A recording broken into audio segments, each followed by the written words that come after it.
A skeleton is pulled from the ground, the miners stop working. The foreman sends a report. A newspaper prints the account.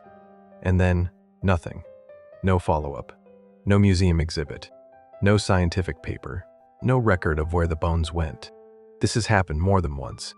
It has happened in different countries, different centuries, different geological layers. Each time, the pattern is the same: discovery, brief documentation, then silence. The question isn't whether these men were lying.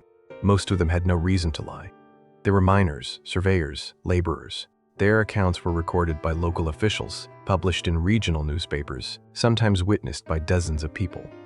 The question is simpler and more uncomfortable than that. Where did the evidence go? And why does the official record treat these discoveries as if they never required an explanation? We are told that prehistoric human populations across the ancient world were, on average, physically similar to modern humans. The archaeological record, as it is currently presented, supports this. Skeletal remains recovered through standard excavation channels show height ranges consistent with modern populations, sometimes shorter due to nutritional factors, rarely exceeding what we would consider typical today. That is the accepted framework. Now consider what was being pulled out of the ground during the mining expansion of the 19th century across North America, specifically in the Ohio and Mississippi River valleys, in the mound complexes that stretch across the Midwest, and in cave systems throughout the Appalachian region. Accounts from that period, many published in newspapers with named witnesses, describe skeletal remains measuring 7, 8, and in some reported cases, over 9 feet in length. Some accounts describe unusual anatomical features. Double rows of teeth appear with enough frequency across separate, unconnected reports that it becomes difficult to dismiss as regional exaggeration. Skulls described as significantly larger than normal. Bones proportioned in ways that suggested these were not simply tall individuals, but structurally different in their proportions. These were not fringe publications. The Smithsonian Institution received several of these reports. Some accounts reference direct correspondence with the institution. And then the trail ends. The evidence doesn't disappear immediately. It disappears quietly, over time, and without explanation. The Smithsonian Institution was founded in 1846. By the latter half of the 19th century, it had established itself as the primary body responsible for collecting, cataloging, and preserving archaeological discoveries across North America. This is not disputed. What is worth examining is the gap between what was reported as sent to the Smithsonian and what the Smithsonian's current catalog reflects. Researchers who have attempted to cross-reference 19th century newspaper accounts of giant skeletal discoveries with the Smithsonian's official records have found consistent absences. Items documented as shipped, items referenced in correspondence, items described as received. These do not appear in publicly accessible records. Now, institutions lose things. Archives are incomplete. The 19th century was not known for meticulous record-keeping at every level. These are fair counterpoints. But the pattern here is specific. It is not random items going missing. It is a particular category of item. That specificity is what makes the absence harder to dismiss as administrative error. The official explanation accounts for institutional gaps in general, but does not account for why this specific type of find is systematically absent. That distinction matters. The mound builder cultures of North America remain one of the more understudied chapters in American prehistory. We know they existed. The physical evidence is literally embedded in the landscape. Earthworks of enormous scale stretching across Ohio, Illinois, Indiana, and surrounding regions. Some of these structures require the movement of millions of cubic feet of earth, organized according to geometric precision that still impresses modern surveyors. What we are told is that these were constructed by indigenous populations using basic tools and communal labor over extended periods. This is plausible in principle. Large projects can be achieved through sustained collective effort. What becomes more difficult to reconcile is the consistent association in contemporaneous accounts between the mound complexes and the discovery of anomalous skeletal remains. Not every mound, not uniformly, but with enough frequency that it appears in multiple independent sources across a wide geographic range. When the mound builder culture became a subject of serious institutional study in the mid to late 19th century, the Smithsonian dispatched investigators. Reports came back. Some of those reports have been preserved and are accessible. Others are referenced in correspondence but do not appear in the archive. What the institution published as its conclusions in the late 19th century presented a coherent, if incomplete, picture of mound builder civilization. one that made no mention of the skeletal anomalies that had been appearing in public accounts for decades. The question isn't whether the Smithsonian's published conclusions were wrong. The question is whether they were complete. It would be easier to dismiss these accounts if they were isolated to one region or one time period. They are not. In 1833, soldiers digging a burial mound near Lompoc, California, reported discovering a skeleton measured at approximately 12 feet. Named witnesses. Local documentation. No follow-up in the institutional record. In 1885, miners working in Eureka, Nevada, reported uncovering skeletal remains of unusual size embedded in quartzite. The geological layer in which they were found suggested an age far exceeding what the accepted human timeline for the region would allow. A newspaper account was published. No scientific follow-up appears in the record. In the 1800s, multiple accounts from the Great Lakes region describe skeletal remains found at burial mounds alongside artifacts. Copper implements, carved objects of unusual craftsmanship. Some of these artifacts made it into institutional collections. The skeletal remains are less consistently accounted for. Across the Atlantic, similar accounts surface in the historical record. In Ireland and Sardinia and parts of the Levant, records from various historical periods reference skeletal discoveries of unusual size found in association with megalithic structures. The accounts come from different cultures, different centuries, different languages. They do not appear to be in communication with each other, yet the broad outline is consistent. This is not proof of anything, but it raises a technical problem. Either a large number of independent observers across multiple centuries and continents were generating false accounts about the same specific anomaly, or there is something in the physical record that has not been adequately explained. Consider the documentation standard applied to other archaeological discoveries from the same period. When human remains of standard proportions are found in mound complexes, the record is comparatively detailed. Measurements are taken. Dental analysis is performed. Artifacts are cataloged. Locations are mapped. This is standard practice, and it produces a useful historical record. The anomalous skeletal remains described in 19th century accounts appear to have received a different treatment. In cases where items were reportedly sent to institutions, the chain of custody is broken. In cases where local documentation exists, it is rarely followed by scientific analysis. The initial report exists. The investigation does not. This is not a pattern you would expect from institutions that were, in every other area, actively expanding their cataloging and preservation work during the same period. The contrast is not subtle. It requires some explanation, and the explanation that is typically offered, that these accounts were simply wrong or exaggerated, does not engage with the specifics of the documentation that exists. Dismissal is not the same as investigation, and in the absence of investigation, the record remains open. There is a separate thread worth following. It concerns the mounds themselves, not what was found inside them. The geometric precision of the Newark earthworks in Ohio, the Serpent Mound, and comparable structures elsewhere has been documented by modern surveyors. These are not rough approximations. The alignments are deliberate, the scales are large, the planning required to execute them, before any of the construction began, would have required a level of engineering knowledge that is not typically attributed to the cultures officially credited with building them. This is not a new observation. It was noted by the investigators who studied these sites in the 19th century. The response from the institutional record has been to attribute the precision to extended trial and error, accumulated knowledge, and community coordination.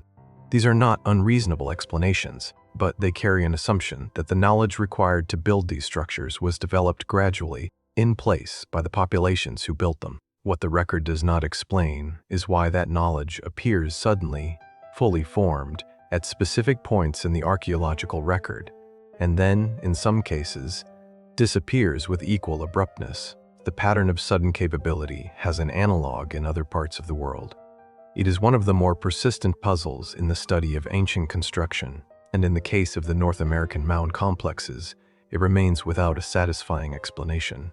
Return to the question of the skeletal remains and consider what documentation would look like if the accounts were accurate. If populations of unusual physical dimensions existed in North America in the pre-Columbian period, and if those populations were associated with the construction of the mound complexes, there would be physical evidence. The evidence would be distributed across multiple sites.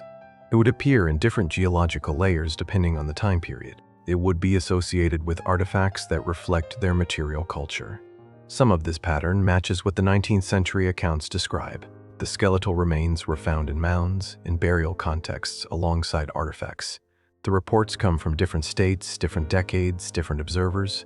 The geographical distribution is consistent with a population that was spread across the eastern half of the continent. If that is what was being found, the absence of those remains from institutional collections is not a minor administrative gap. It is a significant omission from the archaeological record, and significant omissions require significant explanations. What has been offered, when anything has been offered at all, is a general suggestion that the reports were inaccurate, that newspapers exaggerated, that observers misjudged scale.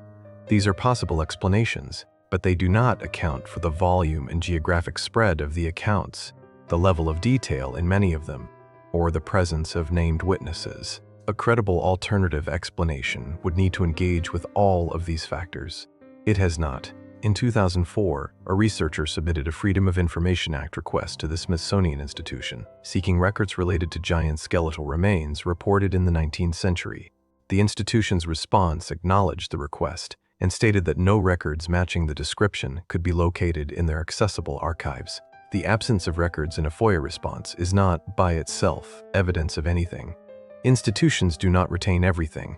Storage limitations, administrative transitions, and classification decisions all shape what remains accessible. But it does confirm one thing.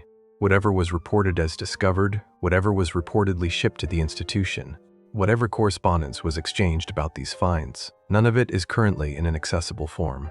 That is a statement about the current state of the record. It does not resolve the question of what happened to the physical evidence. There's a larger pattern worth noting, and it connects the North American accounts to a broader global phenomenon. Across multiple ancient cultures, there is a recurring figure in mythology and religious tradition, a race of beings significantly larger than ordinary humans, associated with early civilization, with construction, with knowledge, and with an eventual disappearance or destruction. This figure appears in ancient Mesopotamian texts, in Hebrew tradition, in Greek mythology, in the oral traditions of numerous indigenous North American cultures, in the legends of the Pacific Islands, and in accounts from sub-Saharan Africa. The standard academic treatment of this pattern is to classify it as mythology, culturally useful stories that explain origins and natural phenomena. This is a reasonable classification in many cases, but it creates a methodological problem when the same specific content, the size, the association with construction and knowledge, the sudden disappearance, appears in cultures that had no documented contact with each other. Shared mythology between cultures in contact is expected. Convergent mythology between cultures that were geographically isolated is more difficult to explain through cultural diffusion. When the convergence is specific rather than general, the difficulty increases. The question this raises is not whether giants existed in the sense that mythology describes.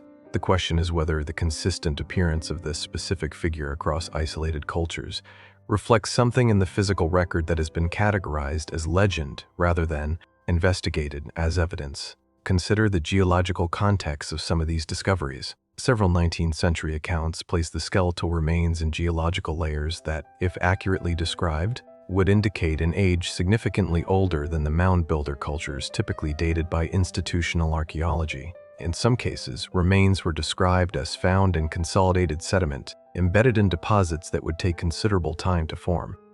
If accurate, this creates a problem for the standard timeline. The official explanation for who built the mounds and when relies on a specific chronological framework. Physical remains found in significantly older geological contexts would not fit that framework. The resolution offered by institutional archaeology is that the observers misjudged the geological context. This is possible. 19th century miners and surveyors were not trained geologists, but some of the accounts were accompanied by assessments from individuals who did have geological training. And in those cases, the conclusion was not changed. The accounts were simply not followed up. The pattern here is consistent with what has been described throughout this investigation. The initial observation is recorded. The follow-up that would confirm or disprove it does not occur, and the absence of follow-up is later treated as equivalent to disproof. These are not the same thing. The absence of investigation is not evidence of absence. The question of what happened to the physical evidence, assuming it ever existed in the form described, has several possible answers, none of which are satisfying. The first is that the remains were examined, found to be misidentified or exaggerated, and discarded without formal record because they were considered unremarkable upon closer inspection. This is plausible, but requires accepting that a large number of independent observers across many decades consistently made the same category of error in the same direction. The second is that the remains were collected, cataloged in records that are no longer accessible, and are stored somewhere in institutional holdings that are not available for public or academic review. This is possible. Institutional storage is vast and not uniformly cataloged, but it raises the question of why this specific category of material would be held outside the accessible record. The third is that the accounts are largely or entirely fabricated, that 19th century newspapers printed sensationalized stories that had no basis in physical fact, and that no remains of the kind described ever existed. This requires explaining why the accounts are as geographically distributed, specifically detailed, and independently consistent as they are. None of these explanations is fully satisfying. All of them leave something unaccounted for. What is not in dispute is this: the mound complexes exist. They required significant organizational capacity and engineering knowledge to construct. The cultures that built them left an incomplete record of themselves, and that record has been the subject of institutional study for over a century, without arriving at a fully coherent picture. What is also not in dispute is that, during the period of most active investigation of these sites, a substantial number of independent accounts describe the discovery of skeletal remains that do not match the established profile of the populations believed to have built them. What is in dispute, or rather, what has been quietly set aside without being formally disputed, is what those remains were, where they went, and what they would mean if they were what the accounts described. The institutional record does not say those accounts were investigated and found to be wrong. It says, in effect, nothing. The accounts exist in newspaper archives and local historical records. The investigation that should have followed does not appear in the institutional record in any accessible form. That gap between what was reported and what was formally examined is the center of this question, not the mythology, not the speculation, not the broader theories that have accumulated around these accounts. The gap itself. Modern forensic and imaging technology could, in principle, address some of these questions. Ground-penetrating radar has been applied to some mound complexes and has produced results that suggest more extensive internal structures than previously mapped. DNA analysis techniques have advanced to the point where physical remains of significant age can be analyzed with considerable precision. If skeletal remains matching the descriptions in these accounts were located in institutional storage, in unexcavated mound contexts, in private collections, they could now be analyzed in ways that were not available in the 19th century. The analysis would either confirm or definitively disprove the accounts. That analysis has not been conducted, not because the technology is unavailable, not because the accounts are unknown to researchers. They are referenced in academic literature, typically in footnotes, typically as examples of 19th century pseudoscience, but because no institution with the resources to conduct such analysis has done so in a systematic way. The technology to answer the question exists. The will to formally ask it within institutions that have the authority to investigate appears to be absent. That is its own kind of answer. Not a definitive one, but a structural observation about what gets investigated and what does not. What the 19th century mining towns produced, beyond coal and ore and the expansion of industrial America, was a series of documented anomalies that entered the public record and then, systematically, left it. The men who reported these discoveries were not, for the most part, individuals with anything to gain from fabrication. They were workers, foremen, local officials, newspaper editors operating in small regional markets. Their accounts were specific. Their witnesses were named. Their locations were identifiable. The institutions that received the most significant of these reports were, in the same period, actively building one of the world's great archaeological collections. They were cataloging, preserving, and studying everything that could be recovered from the prehistoric record of the continent. Everything, apparently, except this. The mounds are still there. The newspaper accounts are still there. The geographical distribution of the reports is still there. The correspondence that references materials sent to institutions is still there. The physical evidence those records describe is not accessible. The investigation those discoveries should have prompted does not appear to have occurred in any recoverable form. Something was found in those mining towns. The record of finding it survived. The thing that was found did not. There is one more dimension to this that has not been adequately examined, and it concerns the specific conditions under which these discoveries were made. Mining operations of the 19th century were not surface-level disturbances. They went deep. They cut through geological layers that had not been exposed in centuries, in some cases in millennia. The men working those shafts were not amateur excavators. They understood rock. They understood what was in place and what was not. When something was encountered that did not belong in the layer where it was found, they noticed. This is relevant because several of the accounts do not describe discoveries made near the surface, in disturbed soil, in contexts where misidentification or contamination of the archaeological layer would be easy to argue. They describe remains found deep in consolidated formations, in contexts where the material surrounding them was undisturbed. That detail makes the observer error explanation harder to apply uniformly. It also raises a question about timeline. If remains were found in geological contexts that suggest significant age, and if those remains were of the proportions described, then whatever population they represent predates the accepted framework for human habitation of those regions by a margin that the standard timeline does not accommodate. This is not a minor adjustment. It is not a question of refining a date by a few centuries. Some of the geological contexts described would push the timeline back by thousands of years into periods when, according to the accepted record, the regions in question were either sparsely inhabited or uninhabited entirely. The official explanation does not engage with this. It does not argue against the geological assessments in the accounts that included them. It simply does not address them, and what is not addressed cannot be said to have been resolved.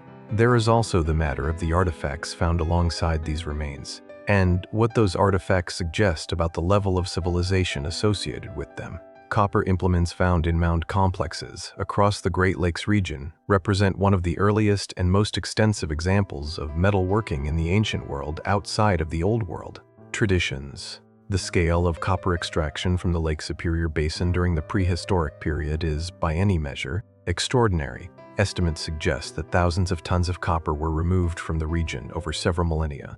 The tools and techniques required to do this were not primitive. What is less clearly established is who was doing it and whether the populations typically credited with this work were the only populations involved. Some of the mound accounts describe copper artifacts found in direct association with the anomalous skeletal remains. If those associations are accurately recorded, they suggest that whoever or whatever produced those remains was connected to the same copper-working tradition, or preceded it, or ran parallel to it in ways that have not been mapped. The copper itself mostly disappeared from the archaeological record in terms of where it ended up. Thousands of tons extracted, distributed, used, and the destination of most of it is unknown. That is a separate puzzle, but it shares a structural similarity with the skeletal remains question. Large-scale physical evidence of activity. Incomplete record of where it went. Absence of a satisfying explanation for the gap. What remains, when you set aside the theories that have accumulated around this subject and look only at what the primary sources actually say, is a body of documented observations that has not been formally investigated, formally disproven, or formally explained. The accounts exist in contemporaneous sources. The witnesses were real. The locations were specific. The institutions that should have followed up either did not, or did so in ways that left no accessible record. The physical evidence described in those accounts is not in any publicly available collection. The technology that could now analyze such evidence, if it were located, has not been systematically applied to this question. That combination, documented observation, absent follow-up, missing evidence, available but unused analytical tools, describes a gap in the record that is not the product of time alone. Time creates gaps, but it does not create gaps that are this consistently shaped around one specific category of find. Something was documented, something was collected, something stopped being discussed. The record of what was found remains. The explanation for what happened to it does not, and the distance between those two facts is precisely where the question still lives.